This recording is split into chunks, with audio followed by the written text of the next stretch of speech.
warship foundered.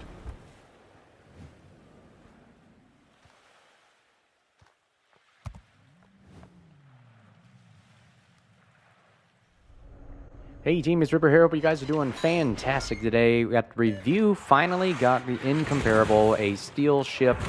After doing the Puerto Rico event, I finally got it, and they gave me the token, and you can trade in, because I already have the Puerto Rico, you can trade it in for about 33,000 steel or something like that, around that nature. But before we begin, like, subscribe, bell button below. Again, want to say thank you very much for all of you that have supported the channel, and I'm just having a blast doing this. I thought this was more of just a fun little thing to contribute as a hobby, and to help others learn how to sail ships, tactics, techniques, what we could do, ship reviews, anything we can do to make a great community and have a blast doing it. So let's talk about it. How I got it was, since I've already had the Puerto Rico, and you guys can still get it, but you can grind out the Puerto Rico. But if you already have the Puerto Rico, you get in exchange is either research points, steel, or coal. And I elected to get steel because that's probably the more valuable resource, I would say, right now, because research points, there's not many ships in the research bureau that I need. I've already got the Ohio, and that's really all I care about.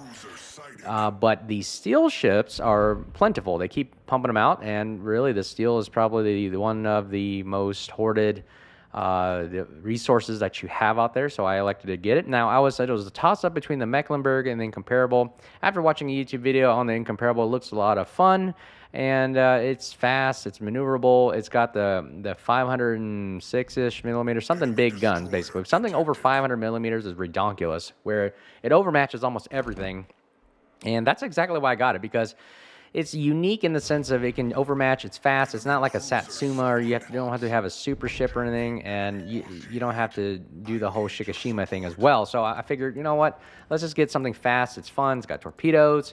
It's got a whole plethora of, it's got the heels, the boost, the spotter plane. It's got the whole gamut. But the one, I'll tell you right now, if you like literally just running around the map with your head cut off and shooting from distance, Incomparable's great. The problem I have is my type of play style is I like to get in close and have, get up close and personal and brawl. And I'm sorry, I'm trying to do that, bring that back, the brawling aspect, which is what I enjoyed in this game. Unfortunately, the World War Warships and Wargaming, they really seem to push in a way that it comes and goes, it goes ups and downs about brawling, and this ship is not really designed for that. I've found out the hard way that it really has very, very weak armor. I'm not going to get into the numbers aspect of it. Just realize that if you get in close, you're going to get slapped by a lot of things. You burn easily. They pin a majority of your ship. It's just not a very good brawling ship. And then if you do get hit with a Citadel, I mean, it's exposed pretty well. If you do get hit pretty hard, it is a lot of health points. Even if you have the super heal, kind of like the British heal, even with that, it doesn't help much either. The torpedoes are great, single if you need to go in brawling. But the problem is, in order to use torpedoes, you got to get in close. I mean, they're only 10 kilometers. You can shoot them single stack, and just watch as I maneuver the ship around. And this is ranked battles, by the way. There's only 6 ships out there, but imagine if we were 12 versus 12. I don't think the Comparable would survive that much, and that's why I don't see many Incomparables anymore. When it first came out, there were a lot of people that had it. Now I don't really see them, because you can, as you watch this video, you can see why that even a Salem shooting at us is starting fires or taking damage off us. We have to damage con. That's very slow heals and damage cons, so it's not the greatest at tanking. But if this Salem moves forward a little bit and we get a nice juicy shot, let's see right now. We'll just aim slightly ahead of it. 7 seconds travel time. Annie's turning in. We'll see. We overmatch all of them. So if we just get a nice lucky shot here, if we get it, well, let's see. They would have hit. We would have pinned completely everything. And if it's plunging fire, the shells plunge right into the Citadel and will take any cruiser out really, really easily. However, you may overpin easily as well with this size caliber of gun. So let me talk about a couple of good aspects of it. The maneuverability, I can say that correctly, is really, really good. I mean, look how I'm turning right here. I'm just slowing the ship down, turning. Excuse me. It goes very, very well, especially for a battleship. I feel like this is more of like a battle cruiser. Gun angles are great. The rudder, yeah, standard. Everything is standard. Let's go down the line here. Torpedoes, yeah, whatever. 10 kilometers like a Daring, but you got to get in close to use them. The heel is a British heel. Unfortunately, it's not going to save you because you take more damage than you do heel, and that's probably why they do it. So it kind of balances itself out. This engine speed boost is great.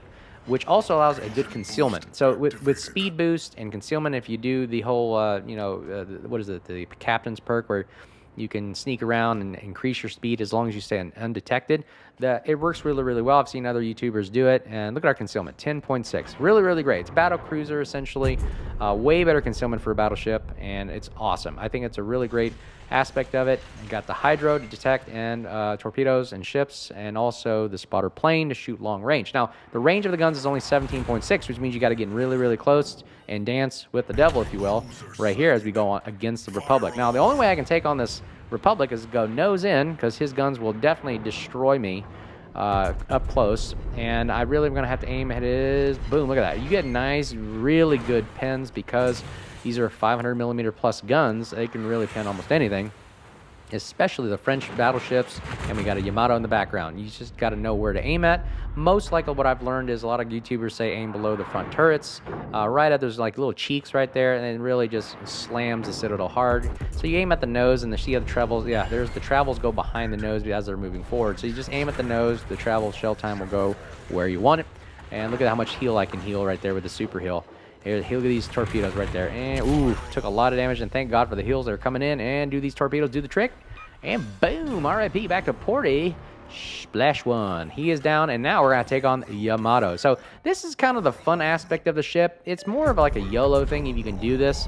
Very, very risky, though. I wouldn't recommend doing this in a random 12 versus 12 with submarines, carriers, destroyers, everything. You would be obliterated right now, but since it's one-on-one, mano-a-mano kind of thing, you can do stuff like this, but like I said, this is very, very situational.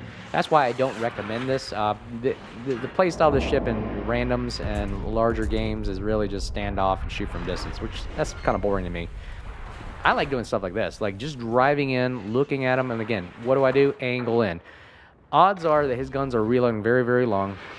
He's probably going to ram me, so I slow down. Look at that. He can overpin my nose and everything like that. So now I got a long reload for him.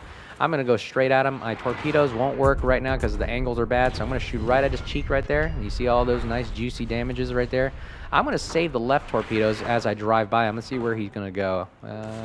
Looks like he's not going for the ram. Nope, he's not going to make the ram, so I'm going to go ahead and launch these things as a... Ooh, that would have killed me right there, but thank goodness I think he got some overpins, and now do we get it? Oh, barely. And now, come on, reload guns, reload, and there it is. Splash 2, RIP back to Porty. Yamato goes down, and that is how we secure the game right there. But, yep, cruiser does, and that is how we do it. Let's do this. But anyways, hope you guys liked the video. Let me know what you think about the ship. Do I recommend it? Maybe for brawling, small situational awareness situations like that. But for random... This is a very tough ship to play. It requires a little bit of patience and skill level for it, so it's very difficult. It gets obliterated by everybody. So anyways, hope you guys like it. Like, subscribe, bell button below. Thanks for support all the channel. Until next time, you guys stay safe, and we'll talk to you guys soon. Cheers!